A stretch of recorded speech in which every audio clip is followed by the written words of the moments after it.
السلام علیکم ورحمۃ اللہ وبرکاتہ۔ ناظرین، آپ دیکھ رہے ہیں زین مدنی اسلامک چینل اور میں ہوں آپ کا میزبان محمد زین مدنی۔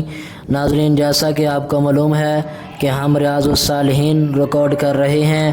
آج ہم ریاض الصالحین کی حدیث نمبر 43 ریکارڈ کریں گے۔ آپ سے التماس ہے کہ ہمارے چینل کو سبسکرائب کریں، لائک کریں، شیئر کریں، بیل آئیکن پہ کلک کریں تاکہ ہر آنے والی نئی ویڈیو آپ تک پہنچ سکے۔ نحمدہ ونصلی علی رسولہ الکریم، اما بعد فاعوذ باللہ من الشیطان الرجیم، بسم اللہ الرحمن الرحیم۔ ریاض الصالحین جلد اول اور باب نمبر 3، باب الصبری، صبر کا بیان۔ حضرت انس رضی اللہ عنہ سے روایت ہے کہ رسول اللہ صلی اللہ علیہ وسلم نے فرمایا، جب اللہ تعالیٰ اپنے بندے کے ساتھ بلائی کا ارادہ فرماتا ہے تو اسے اس کے گناہوں کی سزا جلد ہی دنیا میں دے دیتا ہے، یعنی تکلیفوں اور آزمائشوں کے ذریعے سے اس کے گناہوں کی معافی کا سامان پیدا کر دیتا ہے، اور جب اپنے بندے کے ساتھ برائی کا ارادہ کرتا ہے تو اسے اس کے گناہ کی سزا دنیا میں روک لی جاتی ہے، یہاں تک کہ قیامت والے دن اس کو پوری سزا دی جائے گی۔ نبی علیہ السلام نے مزید فرمایا، بدلے میں بڑائی آزمائش میں بڑائی کے ساتھ ہے، یعنی آزمائش جتنی عظیم ہوگی بدلہ بھی اسی قدر عظیم ہوگا، اور اللہ تعالیٰ جب کسی قوم کو پسند فرماتا ہے تو ان کو آزمائش سے دوچار فرما دیتا ہے، چنانچہ جو اس سے راضی ہوتا ہے اس کے لیے اللہ کی رضا ہے، اور جو اس کی وجہ سے اللہ تعالیٰ سے ناراض ہوتا ہے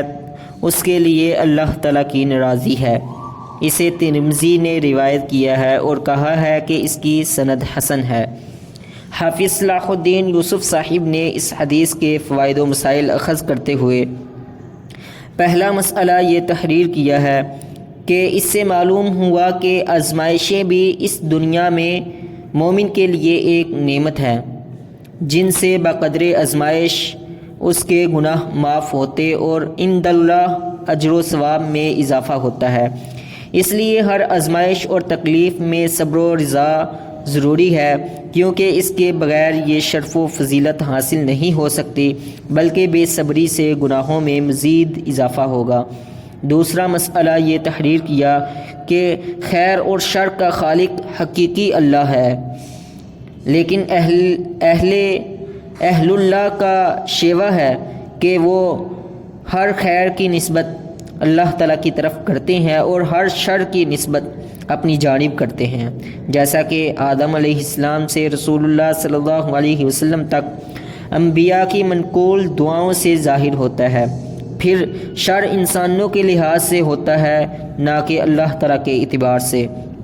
کیونکہ اس کا کوئی امر حکمت اور خیر سے خالی نہیں ہوتا۔ اور پھر ہم اس بات کا بھی مشاہدہ کرتے ہیں کہ ایک کام ایک آدمی کے حق میں شر ہوتا ہے اور دوسرے کے حق میں خیر۔ تیسرا مسئلہ یہ تحریر کیا کہ حدیث میں مذکور جملے ہیں جو جب اللہ تعالیٰ کسی بندے سے برائی کا ارادہ کرتا ہے کا مطلب یہ ہے کہ اس کے گناہوں کی وجہ سے بڑی آزمائش میں ڈالنا چاہتا ہے اور اسے خیر سے محروم کرنا چاہتا ہے۔